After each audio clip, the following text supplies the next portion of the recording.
Bonjour Pierre Gattaz. Bonjour François Langlais. On est au siège du MEDEF, vous êtes le patron des patrons. Quand on regarde les chiffres d'embauche en France, on voit que 95% des embauches se font en CDD, contrat à durée déterminée ou en intérim. La flexibilité, vous l'avez. Qu'est-ce que vous voulez de plus? Mais il ne faut pas embaucher en CDD, il faut embaucher en CDI. Or, le CDI, les contrats en durée indéterminée sont mal définis à la sortie. C'est-à-dire que nous souhaiterions revoir clairement les conditions de séparation. C'est comme un contrat de mariage. Quand vous signez un contrat de mariage, vous l'utilisez lorsqu'il y a séparation.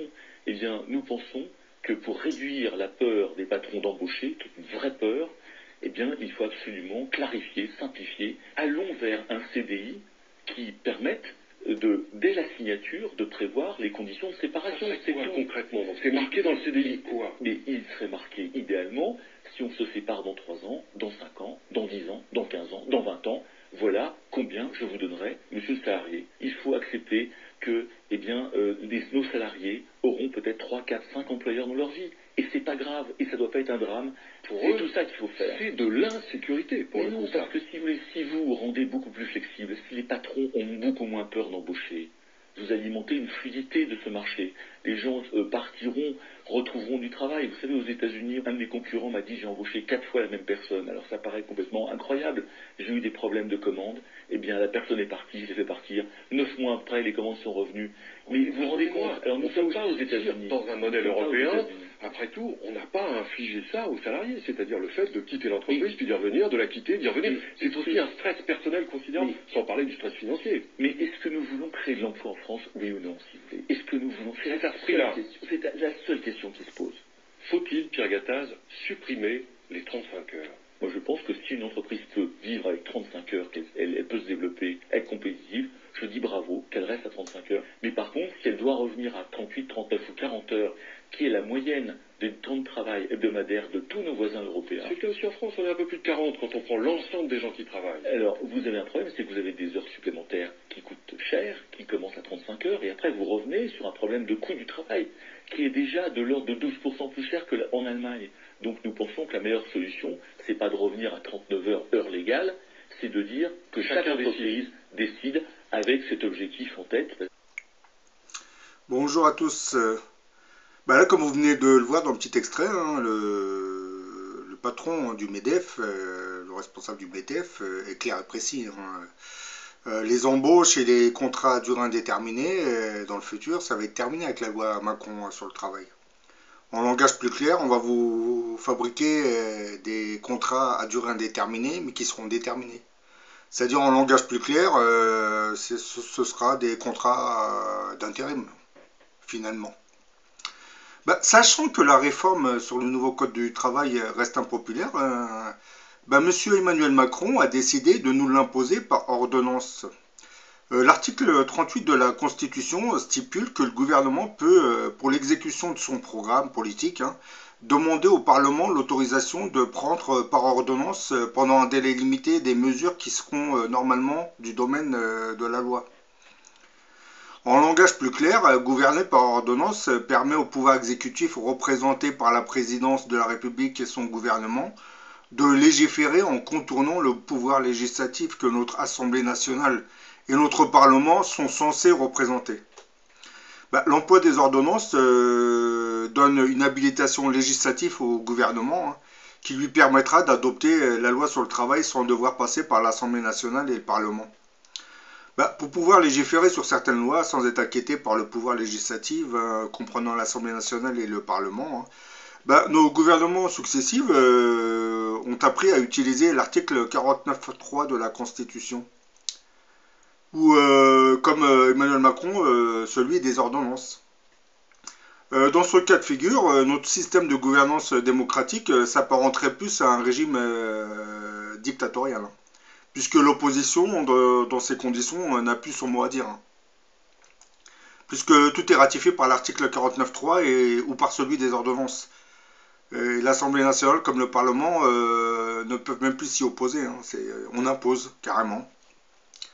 Donc, comme il l'avait prévu pendant la campagne électorale, Emmanuel Macron vient de faire valider par ordonnance la réforme sur le nouveau code du travail.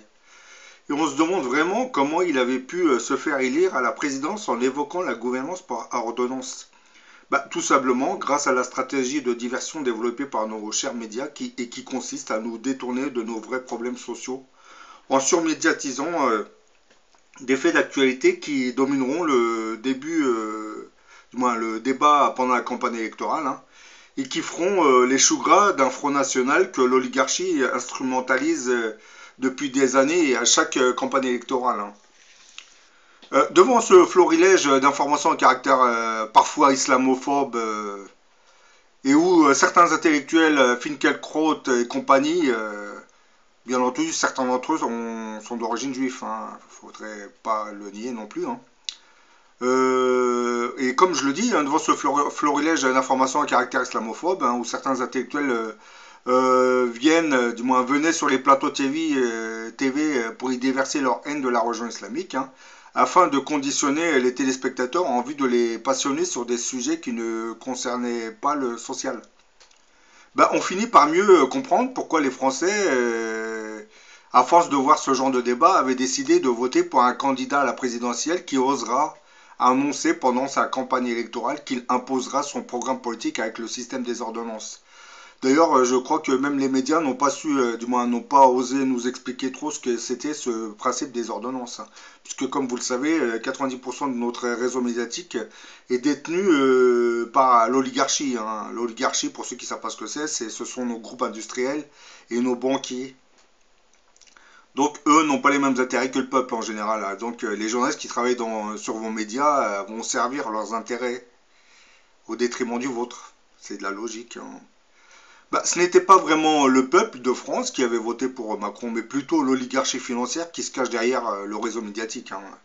Et cette oligarchie qui s'exprime en secret à travers le MEDEF, hein, un mouvement qui rassemble le patronat français, hein, connaissait très bien les orientations politiques du candidat Macron. D'ailleurs, comme vous le savez, il avait déjà travaillé dans une banque, donc voilà, hein, c'était le candidat tout choisi, hein, puisque comme vous le savez, M. Fillon a été déclassé dès le début de la campagne, hein, à cause de certaines affaires, hein. Donc l'oligarchie s'est tout de suite orientée vers le candidat de gauche qui se rapprochait le plus de leurs idées, hein.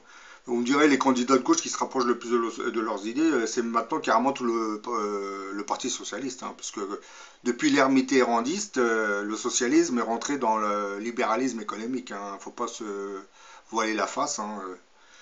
Ils font mine de vous sortir quelques mesurettes sociales, mais la grande majorité de leurs lois sont là pour permettre aux entreprises de pouvoir concurrencer les entreprises étrangères. Donc on développe un libéralisme économique incroyable, au détriment des ouvriers bien entendu. Bah, le contenu de cette réforme du Code du travail avait été officiellement présenté par le Premier ministre Édouard Philippe et par Muriel Pénicaud, le ministre du Travail, au cours d'une conférence de presse le 31 août 2017, hein. Bah, il s'agit de 5 ordonnances de 160 pages, hein, qui devraient entrer en vigueur à la fin du mois de septembre 2017. Dans ces ordonnances, on trouve deux projets qui étaient très chers au patronat français, hein, c'est un peu logique, hein, parce que Macron, c'est la marionnette de l'oligarchie, donc du patronat aussi, hein. Celui de pouvoir créer des contrats comme d'embauche à durée déterminée. Et l'autre projet concerne le plafonnement des indemnités prud'homales. Bah, la réforme de ce code du travail que le gouvernement de Macron nous impose désormais par ordonnance, hein, viserait à satisfaire les demandes du patronat français, hein, qui réclamait ce genre de mesures depuis très très longtemps. Bah, on instaure une politique de flexibilité de l'emploi en agissant directement au niveau du contrat de travail, hein, et on parle ainsi de la mise en place d'un contrat de projet appelé CDI de projet, c'est-à-dire contrat à durée indéterminée de projet.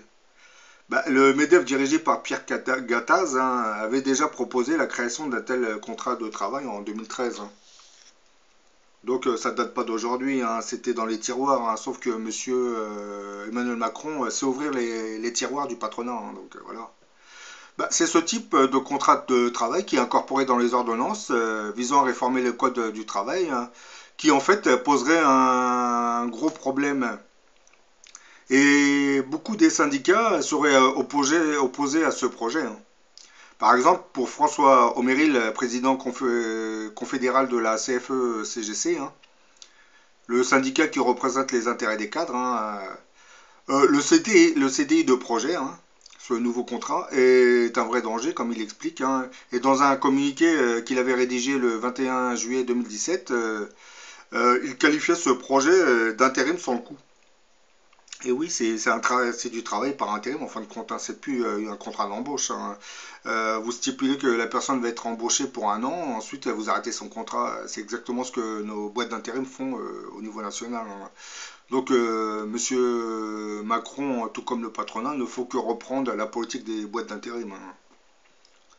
Et bon, en plus, c'est un programme qui existe dans les pays ultra-libéral comme les États-Unis, hein, où le capitalisme permet à une minorité de régner sur plus de 270 millions d'habitants. C'est pour vous dire. Hein. Bah, pour Philippe Martinez, le secrétaire général de la CGT, hein, le CDI de projet, hein, allait renforcer la précarité, hein, bah, ça c'est un peu logique. Hein. Selon lui, il serait mieux de légiférer sur la diminution du recours au travail à l'intérim. Ben vous voyez, les syndicats disent des choses sensées, mais bon, vous le remarquez que les médias n'ont pas tendance à insister sur leur dire. Ils préfèrent donner la parole à ceux qui sont pour le projet de M. Emmanuel Macron. Bon, maintenant vous avez compris pour quelle raison, hein, puisque comme j'ai dit, 90% de nos médias sont régis par l'oligarchie régnante, hein, qui comprend les banques et nos groupes industriels. Hein. C'est pas par hasard si des banques se sont mis à acheter des journaux ou des magazines. Hein. Vous vous en doutez que c'est pas pour permettre aux ouvriers d'avoir plus de droits en face du patron. C'est plus le contraire. C'est pour satisfaire les intérêts du patronat, hein, qu'on achète des journaux. Hein. Et pour faire en sorte que le conditionnement médiatique fonctionne à plein régime et qui permet au peuple de voter toujours pour des candidats de droite, alors que la majorité des ouvriers sont beaucoup plus nombreux que ceux qui votent à droite. C'est incroyable. Hein.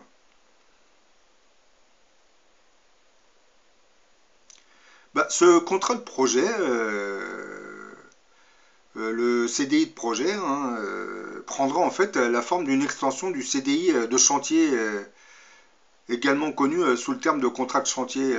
C'est un contrat de travail en vigueur dans le secteur du BTP depuis des années et des années. Hein.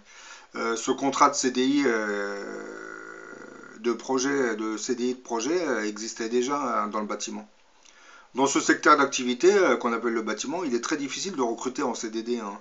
Le contrat à durée déterminée indique en effet une date de fin précise. Alors comme vous le savez, dans le bâtiment, on ne peut pas prévoir le délai exact de la fin d'un chantier. Les entreprises du bâtiment ont donc souvent recours au contrat de chantier qui comporte les caractéristiques suivantes. Hein. Le contrat n'indique pas la date de fin. La fin du contrat de chantier entraîne automatiquement la rupture du contrat de travail. Hein. Et à l'issue de la rupture du contrat de travail, les salariés ne reçoivent même pas la prime de précarité comme cela était le cas pour le CDD. Oui, c'est vraiment le social en chute libre là. Bah, le gouvernement d'Emmanuel Macron souhaiterait étendre ce fameux contrat de projet de chantier hein, à d'autres secteurs d'activité hein, dans lesquels le travail s'effectuerait par mission, dont il est difficile de connaître la date de fin exacte. Cette mesure permettrait notamment aux employeurs de se passer de CDD hein, et donc de primes de précarité à distribuer. Et bah oui, comme vous voyez, hein, c'est vraiment des gros cadeaux que notre gouvernement et le président Emmanuel Macron fait au patronat. Hein.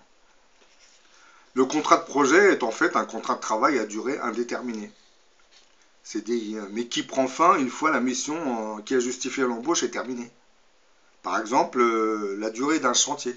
Lorsque, par exemple, un chantier commence la construction d'une résidence et au bout d'1 an et demi, cette résidence est terminée, ben, les gens qui ont été embauchés pendant cette période eh ben, seront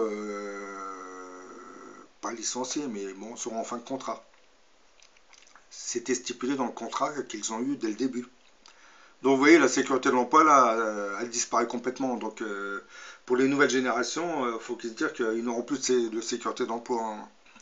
Et ils vont être embauchés pour des dates bien précises, ensuite débauchés et réembauchés, comme l'expliquait M.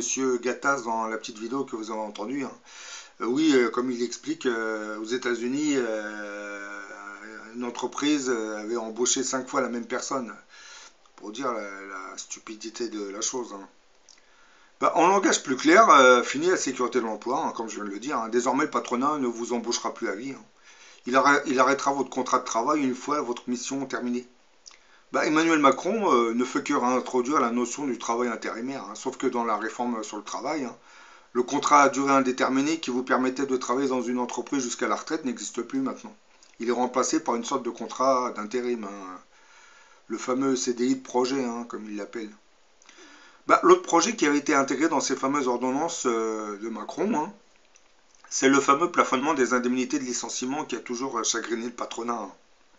Ces indemnités de licenciement, en général, sont obtenues pour le salarié hein, grâce au Conseil des prud'hommes, qui est une sorte de juridiction paritaire composée de juges élus à la fois par les salariés et les employeurs.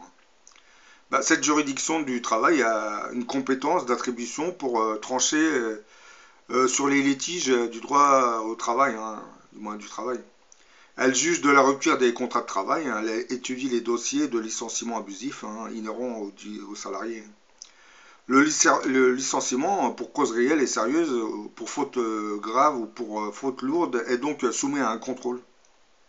Surtout au contrôle du conseil prud'homal. Et dans l'hypothèse où le motif invoqué par l'employeur et qui est reproché au salarié serait injustifié, bah alors le conseil des prud'hommes jugera le licenciement comme dépourvu de cause réelle. Hein. Et dans ce cas de figure, hein, le juge des prud'hommes réclamera des indemnités aux salariés. Il réclamera des indemnités à l'employeur pour le salarié. Bah, c'est le montant de ces indemnités que les ordonnances de Macron vont désormais plafonner à un taux bien précis et qui ne chagrinerait plus vraiment le patronat puisque voilà, on ne va pas leur demander trop d'argent en cas de licenciement abusif. Bah, différents critères sont actuellement pris en compte hein, pour l'indemnisation du licenciement, l'ancienneté du salarié et la taille de l'entreprise. Hein. Les dommages et intérêts pour licenciement abusif sont fixés seulement en fonction du préjudice subi pour les salariés ayant moins de 2 ans d'ancienneté. Et dans les entreprises qui emploient au moins 11 personnes. Hein. Pour ça, vous le retrouvez dans l'article L 1235-5 du Code du travail. Bah, la loi ne fixe pas en général de maximum d'indemnisation, hein, et le montant peut être très important, en fonction notamment des circonstances de la rupture hein, et des conséquences financières de celle-ci pour le salarié. Bah, les juges disposent donc d'une sorte de marge de manœuvre importante et les sommes réclamées peuvent être très très élevées. C'est ce qui inquiétait à chaque fois les patrons. Le problème avec ce genre de mesure, c'est que la réparation du préjudice consécutif à un licenciement abusif se trouve ainsi tarifée en tenant compte que d'un seul critère, hein, l'ancienneté du salarié. Bon, on ne prend pas en compte le licenciement abusif. Hein. Certains licenciements, ça va, ils ont fait un effort parce que certaines discriminations liées aux salariés ne seront pas intégrées dans ce projet. Donc, pour les minorités qui habitent en France, je pense qu'ils ne seront pas trop inquiétés. Hein. Je tiens à les rassurer tout de même. Bah, ce genre de réforme sur le code du travail avait été pensé dans les couleurs du MEDEF, hein, puisque comme je l'ai expliqué tout à l'heure, Gattaz avait déjà imaginé ce plan de contrat de projet CDI il y a déjà très très longtemps, en 2013. Hein. Sa concrétisation sur une échelle nationale est l'œuvre de leurs agents. Hein. Comme le disait si bien M. Zemmour, Emmanuel Macron était le candidat de l'oligarchie régnante. Hein. Les Français n'ont pas voté pour un président, mais pour une marionnette au service des grands affairistes de la finance. Emmanuel Macron avait gagné la présidentielle parce qu'il s'était retrouvé face à Marine Le Pen, tout comme Chirac l'avait été à une époque. Maintenant, j'espère que vous comprendrez mieux pourquoi je ne cesse de vous dire que le Front National est instrumentalisé par l'oligarchie, hein, afin de permettre d'installer au pouvoir des gens qui leur seront fidèles. L'oligarchie contrôle 90% de notre réseau médiatique. Hein. Avant chaque échéance électorale, hein, ces médias auront tendance à surmédiatiser Marine Le Pen, hein, à la mettre sur le devant de la scène. On lui jettera en pâture certains dossiers brûlants liés à l'immigration, comme on fait d'habitude. On en fera une véritable mise en scène qu'on présentera au public. Et pendant qu'on débat sur ces sujets insignifiants, les vrais problèmes sociaux du pays sont occultés complètement. On fait monter Marine Le Pen dans les sondages, on la booste et ensuite on mobilise les troupes contre elle. Le Front National ne gagnera jamais d'élection dans ce pays. C'est un paravent derrière lequel se cacherait l'oligarchie. Et vous remarquez, depuis plusieurs années, dès que Marine Le Pen se retrouve devant un candidat, logiquement, le candidat qui est en face, il va gagner l'élection. Ça avait boosté surtout les candidats de droite. Et le dernier, Emmanuel Macron, bon, pour moi, c'est pas un candidat de gauche. C'est un leurre de gauche au service d'une droite modérée. Parce que pour moi, personnellement, le socialisme d'aujourd'hui, c'est devenu une droite modérée. Ça n'a plus rien à voir avec la gauche. Ceux qui représenteraient la vraie gauche aujourd'hui se seraient déplacés vers l'extrême gauche. Vous savez, l'ancien parti de Besancenot. Mais bon, comme vous voyez, j'espère que cette politique ultralibérale qui a commencé avec M. Macron ne va pas s'accélérer dans les années à venir, parce que là, nous sommes très mal partis. Et vous remarquez, vous aurez beau faire des manifestations, les gens sont tellement découragés maintenant. Même dans les manifestations, on a de moins en moins de monde. Je sais pas, on dirait que les gens ils ont perdu espoir face à la puissance de l'oligarchie qui contrôle notre pays désormais. Audace, oui, talent, oui, charme, oui, tout ça est évident. Je voudrais quand même contrebalancer un peu ces dithyrambes par quelques éléments. Dans l'année 2016, 75 unes de magazines sur Macron, des dizaines de milliers d'articles. En 2014, Jacques Attali disait que le président de la République de 2017 serait un inconnu, et quelques jours plus tard, il disait qu'Emmanuel Macron avait toutes les qualités pour être président de la République. Personne ne le connaissait. Vous voyez où je veux en venir. Ça, pour vous, c'était un phénomène. Emmanuel Macron est le candidat de l'oligarchie, évidemment. Il est le candidat des médias. Il est le candidat du système. Le système existe puisqu'Emmanuel Macron a été élu, et le système est puissant puisqu'Emmanuel Macron a gagné.